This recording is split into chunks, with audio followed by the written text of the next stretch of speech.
Obrigado, Pai, pela graça e o privilégio de termos aqui a Tua serva, Pai, que estará semeando sobre as nossas vidas, Senhor, a Tua palavra, que é tão preciosa, Pai, é tão poderosa, nos move de lugar, Senhor. Usa ela, Senhor, como um instrumento precioso nas Tuas mãos, como uma ferramenta preciosa nas Tuas mãos, Pai, para que assim como a mensagem veio do céu, Pai, possa vir através da Tua filha, Senhor, sobre as nossas vidas, Senhor, pura, eficaz e cheia da Tua autoridade, da Tua unção, Pai. Em nome de Jesus nós a abençoamos e Te damos graças pela vida dela aqui conosco hoje, em nome de Jesus. Amém. Amém, obrigada. É um prazer poder estar aqui com os irmãos. Muito boa noite. Quero deixar aqui o abraço do pastor Ninho e da pastora Sara. Eles mandaram esse abraço, você pode fazer assim, receber. São os nossos pastores lá de Araranguá, e é tão bom nós estarmos aqui para poder compartilhar a palavra, para poder sermos ativados em fé.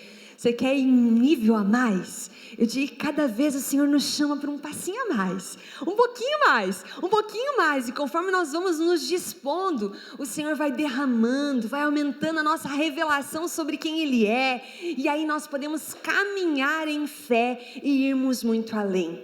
E eu senti no meu espírito que essa mensagem, ela vai falar ao seu coração sem dúvida, ela vai ativar a sua fé, mas especialmente ela vai ser para aquelas pessoas que vivem um momento que se sentem assim como se estivessem em stand-by.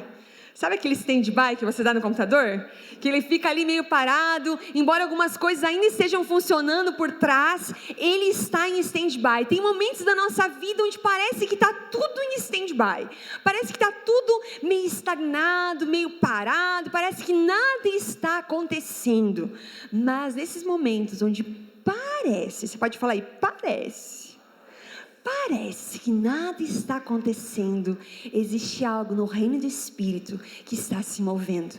Por isso o título da mensagem hoje é Abre os meus olhos.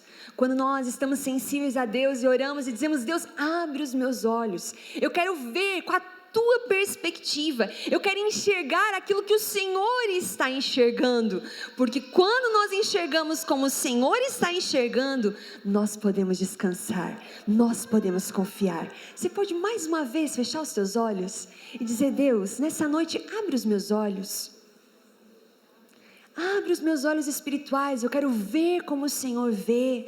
Faça aí a tua oração, dizendo: Deus, eu quero ver com a tua perspectiva. Alinha o meu coração e a minha visão nesta noite, no nome de Jesus.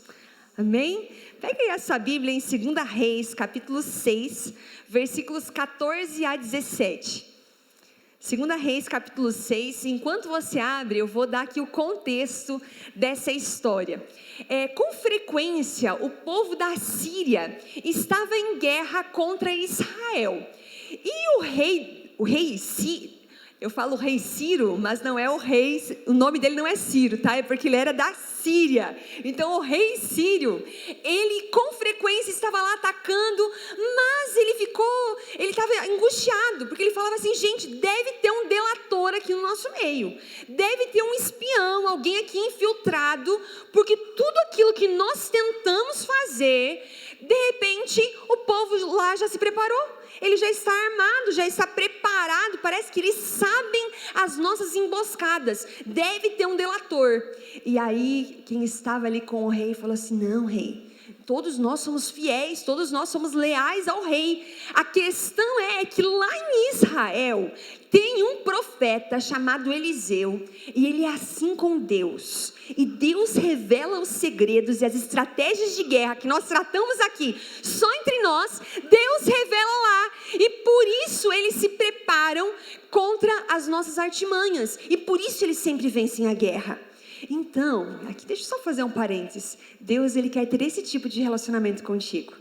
Deus, Ele quer se relacionar contigo de tal forma que Ele possa revelar ao seu coração as estratégias do inimigo, para que você possa se preparar contra elas. Então, da mesma forma como o Espírito se moveu lá com Eliseu, e ele sabia, ele se preparava de antemão, que você possa se preparar de antemão e estar atento aos impulsos do Espírito, atentos à voz do Espírito, porque Deus quer falar com você. Ele não faz nada aqui na terra sem antes revelar aos seus profetas. pessoas. Quem aqui quer ouvir do Senhor? Quem aqui quer ser conduzido por Ele? O Senhor quer, com certeza, falar ao seu coração no seu dia a dia, revelar coisas profundas ao seu coração.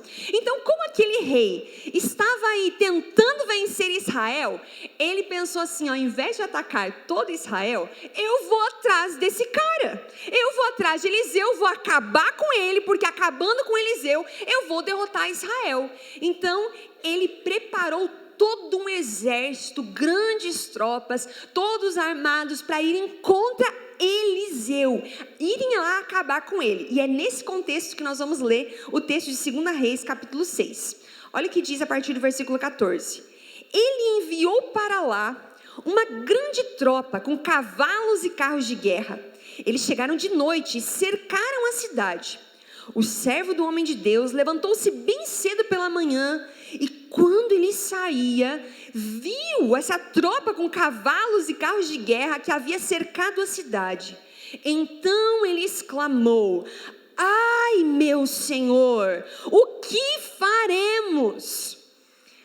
Ele exclama, numa noite estava tudo certo, ele tinha ido dormir lá e estava tudo tranquilo, e estava tudo bem, e eles estavam vivendo dias normais. Mas naquela manhã, alguma coisa aconteceu e ele olha, ele coloca a mão na cabeça, eu imagino que é um grito desesperado, tipo, meu Senhor, e agora o que faremos? O que faremos?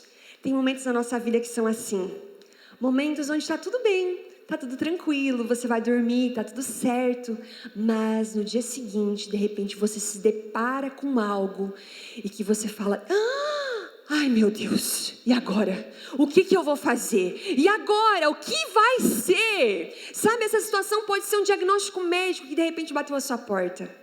Talvez pode ser uma situação financeira que fugiu do seu controle. Talvez uma pessoa que você confiava tanto, mas que de repente teve uma reação que você jamais esperava. E coisas vão acontecendo de repente na nossa vida. E esse de repente chega quando nós não estamos esperando. E por vezes nós colocamos a mão e dizemos, e agora? E agora, meu Deus, o que faremos?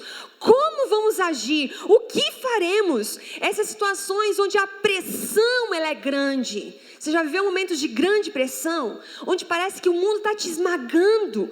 Uma angústia profunda na alma. Essa era a situação que Geazi, o servo de Eliseu, se encontrou. E agora? Essa pressão sobre ele. E aí o profeta responde algo.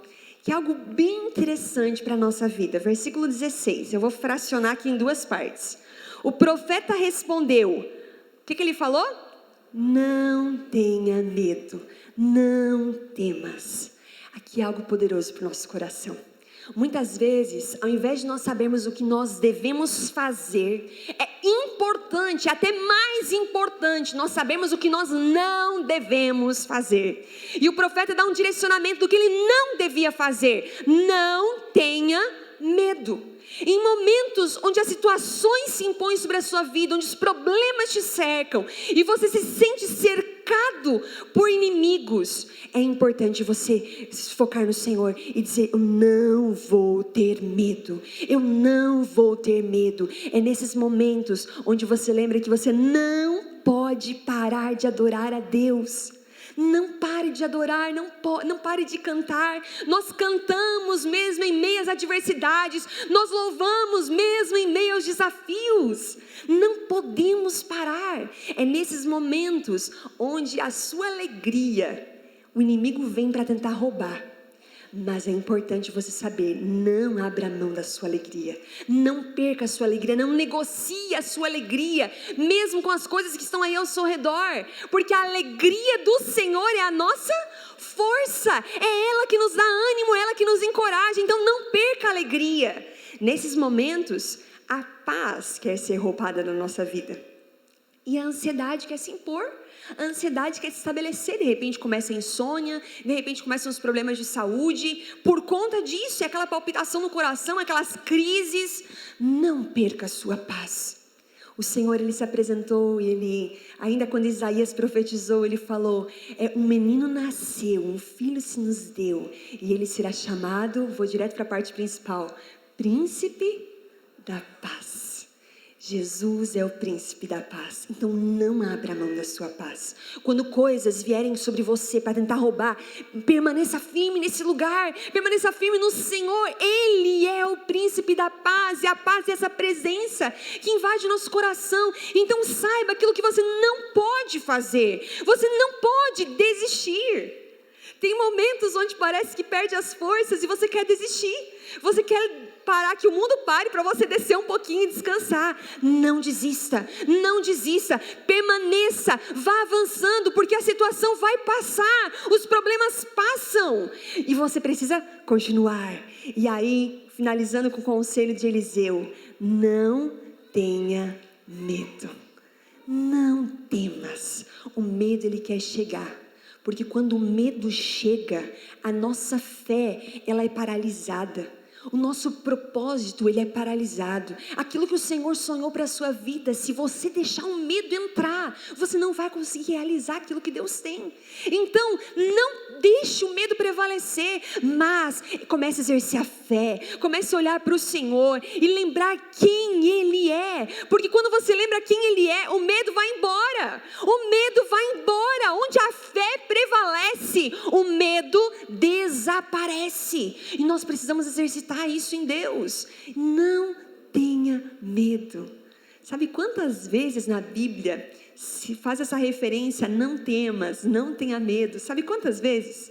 É curioso, porque é um número sugestivo para nós. 366 vezes. Uma vez para cada dia do ano, o Senhor sussurra ao seu coração: não temas, não tenha medo, não tenha medo. E Deus é quem está falando isso. Deixa eu ilustrar aqui com uma situação. Quando eu era criança, eu tinha 2 anos de idade, eu fui num sítio junto com meu sobrinho, que tem 1 ano a mais do que eu. Então, eu tinha 2 na época, ele tinha 3. E aí os meus pais contam que a gente estava em cima de uma pedra alta, no sítio da minha avó. E de repente começaram a chegar muitos bois, muitas vacas. E para uma criança de 2 e 3 anos, o tamanho do boi e da vaca é bem assustador, né? E o meu sobrinho começou a ficar com medo. E ele começou a ficar apavorado. E aí a minha mãe conta que eu coloquei a mão no ombro dele e falei assim: não precisa se preocupar, não precisa ter medo. Eu cuido de você. E ele viu que quem estava falando que ele não precisava ter medo era eu, uma criança de 2 anos que não tinha noção nenhuma do que estava falando. Querido, quando a gente escuta alguém falando: não precisa ter medo, vai dar tudo certo, não, vamos lá, olha para frente, e essa pessoa é qualquer um, é alguém que não tem poder, é alguém incapacitado, a gente realmente fica com medo, e com mais medo ainda. Mas nós temos que nos lembrar quem é que está dizendo: não tenha medo. Quem olha para você e diz: não temas? Não é alguém indefeso, não é uma criança de 2 anos, não é alguém que não tem poder, mas não é nada mais, nada menos que o Todo-Poderoso, o Criador dos céus e da terra, aquele que te conhece, aquele que tem planos para o seu futuro, que escreve a sua história. E Ele olha para você e Ele diz: não tenha medo, não tenha medo. É Ele que te diz, e se Ele está dizendo, você pode confiar. Você pode dar crédito, porque o nosso Deus, Ele sabe o que está falando. Por isso, nessa noite, não tenha medo. Não tenha medo. Quais são as situações que têm se apresentado diante de você? Não tenha medo. Mas aí continua o texto, e eu imagino que o Geazi olhou e viu aquela situação, o profeta falando assim: não precisa se preocupar, não tenha medo. E ele, imagino que ele olha e diz assim: como eu não vou ter medo? Mas olha aqui, olha o exército, olha o tamanho deles, olha como eles estão preparados, carros, cavalos de guerra. E do outro lado tem eu, que não tenho treinamento nenhum em guerra, e você, que já é um velhinho. Como é que eu não vou me preocupar e como é que eu não vou ter medo se nós dois não temos condição de lutar contra todo esse exército? E muitas vezes nós fazemos isso.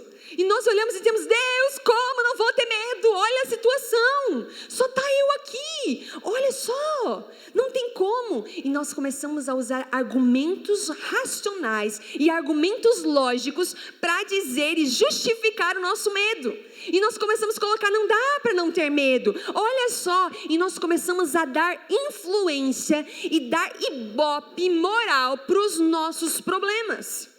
E quando nós começamos a dar moral para os nossos problemas, os problemas começam a se agigantar, eles começam a crescer, porque aquilo que você foca expande. Então ele está falando assim, como nós vamos fazer isso? E aqui existe algo poderoso para a sua vida. Tem uma frase do Wayne Dyer que ele diz assim: nós não somos seres humanos vivendo uma experiência espiritual, nós somos seres espirituais vivendo uma experiência humana.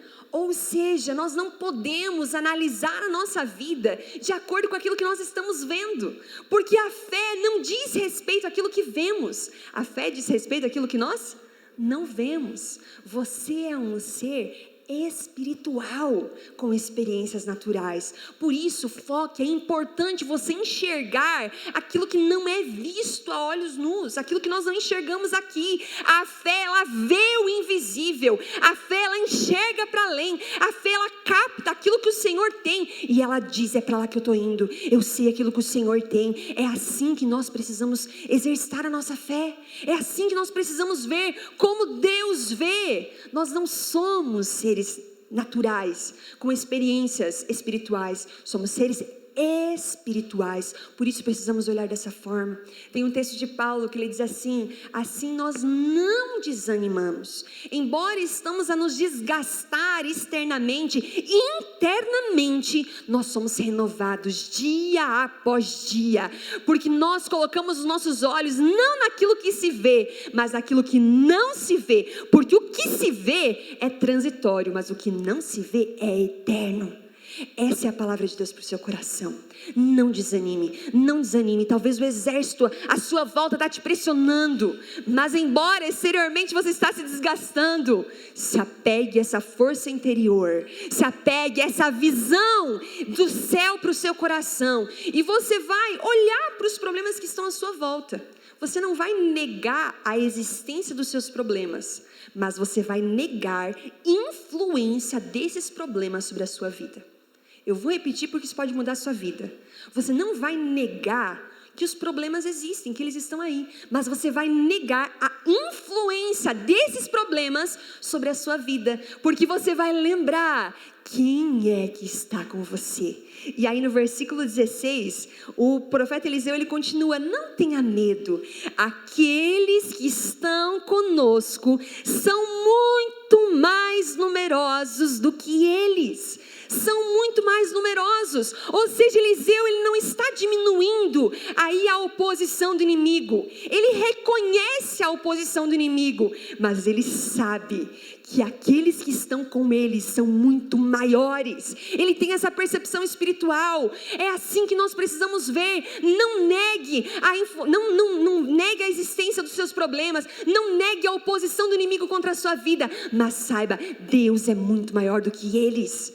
Deus, aqueles que te cercam, os anjos do céu, a voz do Senhor sobre você é muito mais importante do que qualquer coisa que vinha se impor na sua vida. Essa é a realidade, é a isso que nós precisamos nos apegar. Essa palavra que Eliseu disse foi lá muito tempo atrás, mas ela é uma palavra viva para o seu coração, e eu creio que ela é profética para você nessa noite. Muito mais numerosos são aqueles que estão conosco, muito mais numerosos são aqueles que estão com você, mas nós precisamos enxergar, nós precisamos ver. Deixa eu compartilhar contigo uma história. Recentemente eu estava vindo de Matelândia para cá, e eu sentei numa posição privilegiada no avião, nem sabia, mas ficou perfeito assim para ver todo o litoral catarinense. E cá entre nós, gente, nós moramos numa região bonita, né? Que lugar espetacular. Eu sou de Araranguá, lá é lindo, mas a beleza daqui é realmente de encher os olhos. E eu estava impactada porque o dia estava muito claro, muito aberto, e aí eu comecei a olhar o mapa de voo na minha frente e eu estava comparando, então, toda a costa aqui com a realidade. Então é muito legal, tudo muito perfeitinho, as ilhas, aí deu para ver Joinville, Itajaí, os navios, maravilhoso. E eu estava com expectativa para chegar em Camboriú. Porque eu pensei, nossa, ver Camboriú de cima, todas aquelas construções maravilhosas, deve ser uma vista espetacular. Eu estava com muita expectativa. Mas chegou em Camboriú, o que aconteceu? Fechou o tempo. Uma cerração total, nuvens, eu olhava, não enxergava nada. Eu via Itajaí aqui, mas eu não conseguia enxergar Camboriú. Mas aí eu olhava para o mapa, e eu olhava o mapa e eu via, o avião está aqui, está em Camboriú. Mas eu olhava para cá e não via nada. E aí o Espírito Santo falou muito forte ao meu coração, e eu espero que Ele fale ao seu. Tem horas que nós olhamos e nós não vemos nada. Tem horas que nós olhamos e nada está acontecendo. Nossa, eu tinha uma expectativa, não está acontecendo. Mas aí eu pego um mapa da palavra de Deus, um mapa da verdade, e eu olho e eu sei, está aqui no mapa, algo está acontecendo. O Senhor diz que está, e se está, mesmo que os meus olhos não enxerguem, eu sei que está. Na sua vida, algo está acontecendo, e eu quero profetizar sobre você nessa noite. Algo está acontecendo. Talvez os seus olhos não estejam vendo, mas os céus estão se movendo a seu favor. Por isso nessa noite ore e diga: Deus, abre os meus olhos, para que eu possa ver para além do que os olhos podem ver. E foi essa a próxima oração de Eliseu. Ele orou no versículo 17: Senhor, abre os olhos dele para que veja. Interessante que Eliseu, ele era um mentorado de Elias, e Elias mandou descer fogo do céu para consumir ali o holocausto, lembra disso? Ele era o profeta do fogo. O Eliseu, neste momento, ele poderia orar a Deus: manda fogo do céu, consome todo esse exército que está aqui à nossa volta. Ou ele poderia orar a Deus: manda um exército maior para acabar com esses inimigos. Mas a oração de Eliseu foi uma oração diferente. A oração de Eliseu foi: Deus, abre os olhos. Abre os olhos. Não precisa mudar nada. Pode continuar a situação do jeito que está, mas eu quero que ele veja a realidade espiritual. Eu quero que ele veja aquilo que está para além do que os olhos humanos podem ver. A fé, ela vê o invisível. A fé, ela vê para além. E aí os olhos de Geazi são abertos. Versículo 17. Então o Senhor abriu os olhos do rapaz, que olhou, viu as colunas cheias de cavalos e carros de fogo ao redor de Eliseu. Eles nunca estiveram sozinhos. Eles não estavam sozinhos. Eles jamais estariam sozinhos. Na sua vida, você nunca esteve sozinho. Nos seus momentos difíceis, nas suas experiências traumáticas de dor, você nunca esteve sozinho. Hoje você não está sozinho, você jamais estará sozinho, porque o Senhor diz: nunca o abandonarei, jamais o deixarei. Os olhos do Senhor estão sobre você, o cuidado do Senhor estão sobre você, mas você precisa reconhecer e ter os seus olhos abertos, e é isso que o Senhor quer fazer na sua vida. Reconheça, o Senhor está aí, o cuidado está aí, a provisão já está aí. E tem horas que Deus, Ele não elimina o inimigo, como foi o caso aqui. Deus não eliminou o inimigo, mas o Senhor iluminou a sua presença. Na sua vida tem horas que o inimigo não vai ser eliminado, mas a presença do Senhor vai ser iluminada, e você vai poder ver muito além. E sabe, o inimigo, ele conspira contra nós. O inimigo conspira contra os planos do Senhor na nossa vida. Mas o inimigo conspira contra você. Mas Deus conspira contra o inimigo. E eu acho fenomenal como essa história se fecha.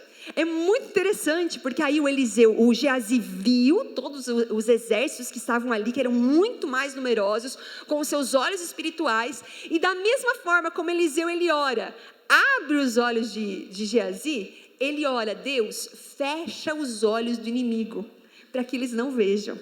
E aí eles chegam diante de Eliseu, o inimigo chega diante de Eliseu, eles perguntam sobre ele, e Eliseu leva todo o exército para dentro de Samaria, que era a capital de Israel, o lugar onde eles estariam completamente vulneráveis, desguarnecidos e totalmente preparados aí para serem atacados.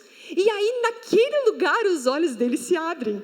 Tem horas que você olha e diz assim: meu Deus, o inimigo está armando contra mim. Saiba, Deus está armando contra o inimigo. Deus conspira contra o inimigo. E por isso você pode ficar tranquilo. E é muito interessante que aí não aconteceu nada. E eles voltaram assim, bem de mansinho, e não atacaram mais Israel por esse tempo.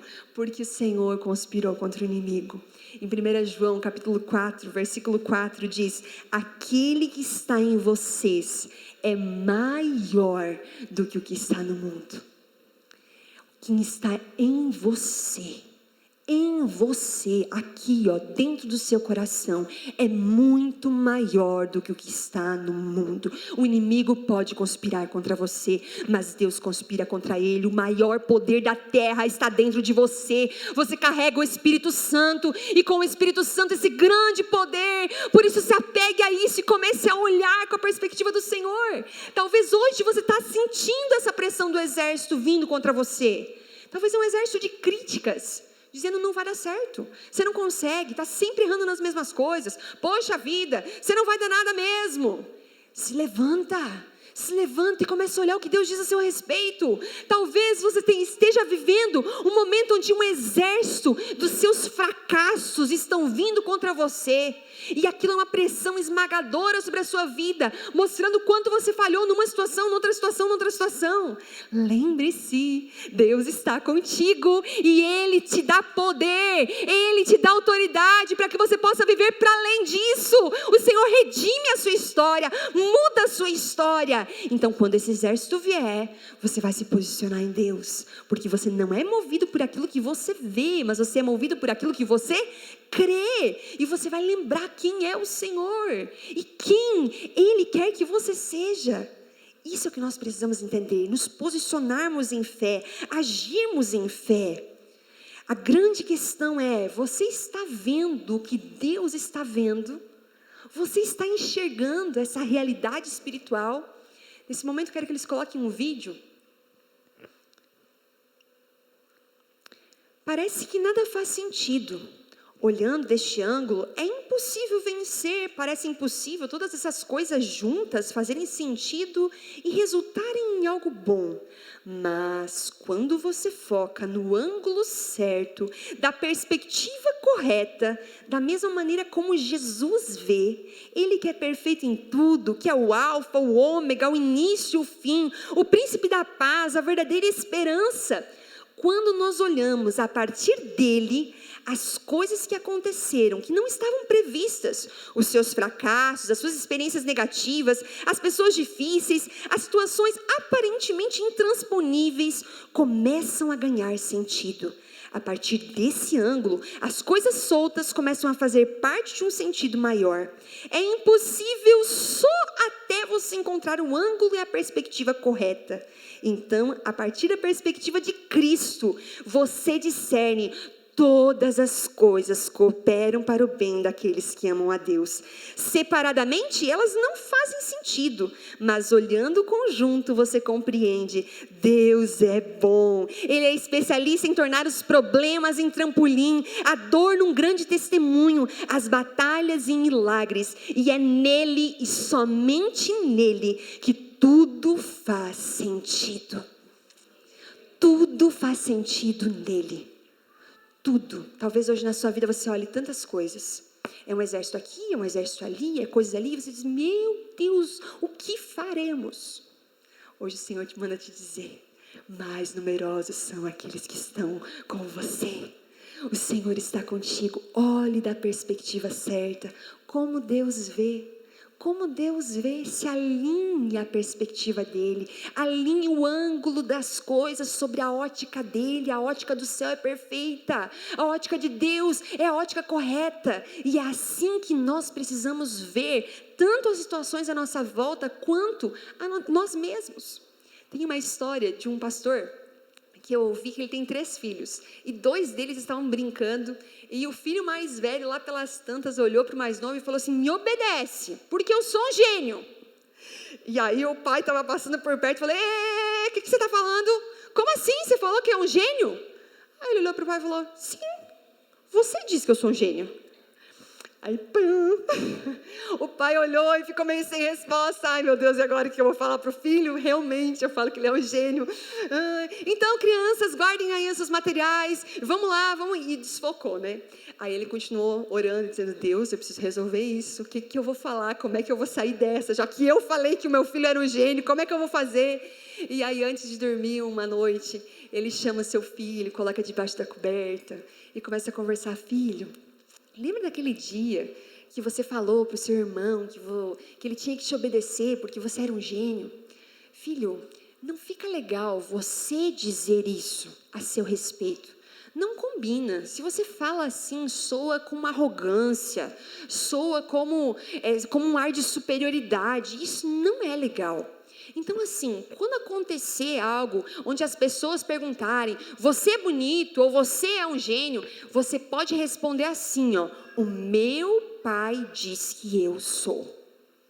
Quando as pessoas se colocarem, fizerem isso, lembra, é o meu pai que diz que eu sou. Porque quando você fala o meu pai diz que eu sou, não diz respeito a você, a como você se enxerga, mas diz respeito a mim e a como eu estou enxergando você. Deus falou contigo? Tem momentos na nossa vida onde nós olhamos, nós não podemos ter o nosso coração soberbo e orgulhoso e acharmos algumas coisas sobre nós, porque nada é sobre nós, é tudo sobre Ele. E aí algumas situações vêm e de repente você chega e você tem grandes coisas que o Senhor quer realizar através da sua vida, grandes coisas que o Senhor quer fazer, e aí você vai olhar e dizer assim, como você vai conseguir? Você vai conseguir fazer isso? E a pressão vem, o inimigo vem dizendo, você não vai dar conta, você não vai conseguir. O que você vai responder? O meu pai diz que eu vou. O meu pai diz que eu vou. E se ele diz que eu vou, ele vai me capacitar para isso. Eu só vou me colocar à disposição com o coração rendido e ele vai realizar através de mim. Aí vão vir tentações batendo à sua porta. E você diz, não vai ter como eu vencer essas tentações. Quando as tentações vierem, você vai lembrar, o meu pai diz que eu vou vencer todas as tentações, porque o pecado não tem mais domínio sobre a minha vida. Então, o meu pai diz que eu vou. Quando as limitações colocarem sobre você, você vai lembrar, eu posso vencer as limitações, porque o meu pai diz que eu vou. Essa é a perspectiva que nós devemos olhar a vida. O teu pai diz que você é. O teu pai diz que você é santo, amado, justo, perdoado.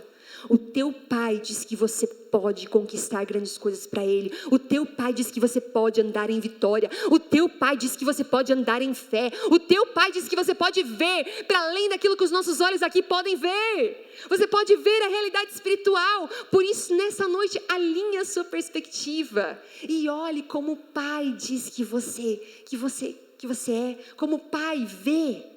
Quando você vê o que o pai vê, você consegue fazer o que o pai quer que você faça. Antes de você realizar, Deus quer te dar visão. E hoje o Senhor quer abrir os seus olhos. Você pode ficar em pé? Você pode responder essa palavra? Dizendo, Deus, abre os meus olhos.